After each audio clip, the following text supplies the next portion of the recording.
ഞാനേ ചെറുപ്പത്തിലേ ഞങ്ങളുടെ തറവാട്ടിൽ പോയപ്പോൾ ഞങ്ങളുടെ അമ്മച്ചി എന്നോട് പറഞ്ഞു പച്ചമാങ്ങ ജ്യൂസ് ഉണ്ടാക്കി വെച്ചിട്ടുണ്ടെന്ന്. അപ്പോൾ ഞാൻ ഓർത്ത് പച്ചമാങ്ങ ജ്യൂസൊക്കെ കുടിക്കാൻ കൊള്ളായിരിക്കുമെന്ന്. കാര്യം ഞാൻ ഇച്ചിരി പിക്കി ഈറ്ററാണ് കേട്ടോ ഈ ഫുഡിൻ്റെ കാര്യത്തിൽ.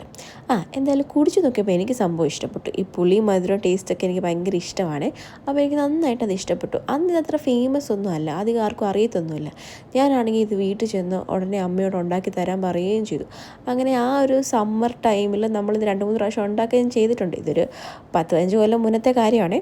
അത് കഴിഞ്ഞിട്ട് പിന്നെ ഇതിൻ്റെ കാര്യം അങ്ങ് വിട്ടു, പിന്നെ ഒന്നും ഉണ്ടാക്കാറൊന്നുമില്ലായിരുന്നു. ഇപ്പോൾ തന്നെ ചുട്ടു പൊള്ളുന്ന ചൂടായുണ്ട്. ഞാൻ ഓർത്ത് എന്തായാലും പച്ചമാങ്ങ ജ്യൂസ് ഉണ്ടാക്കിയേക്കാവുന്നു. ഏതായാലും മാവ് നിറച്ച് മാങ്ങ കായ്ച്ച് കിടപ്പുണ്ട്. എന്നാൽ പിന്നെ ഉണ്ടാക്കുന്ന ബുദ്ധിമുട്ട് മാത്രമല്ലേ ഉള്ളൂ. പിന്നെ ഇത് അരിയാനും പെറുക്കാനും കുറച്ച് ബുദ്ധിമുട്ടായതുകൊണ്ട് ഞാൻ അത് അമ്മയെ ഏൽപ്പിച്ചു. എന്തായാലും ഇതിൻ്റെ റെസിപ്പി ഒന്നും ആർക്കും പറഞ്ഞു തരേണ്ട കാര്യമില്ലല്ലോ, ഇതൊക്കെ എല്ലാവർക്കും ഇപ്പോൾ അറിയാം. നമുക്ക് ആവശ്യമുള്ളത് ആ മാങ്ങയോട് അങ്ങ് ചേർക്കാം. ഞാൻ ഇച്ചിരി ഇഞ്ചിയും പച്ചമുളകും പിന്നെ ആവശ്യത്തിന് സോൾട്ടും ഷുഗറും ചേർത്തിട്ടുണ്ട്, അത്രേ ഉള്ളൂ. എന്തായാലും ഈ ചൂടത്ത് കുടിക്കാൻ പറ്റിയ ഒരു അടിപൊളി സംഭവമാണിത്.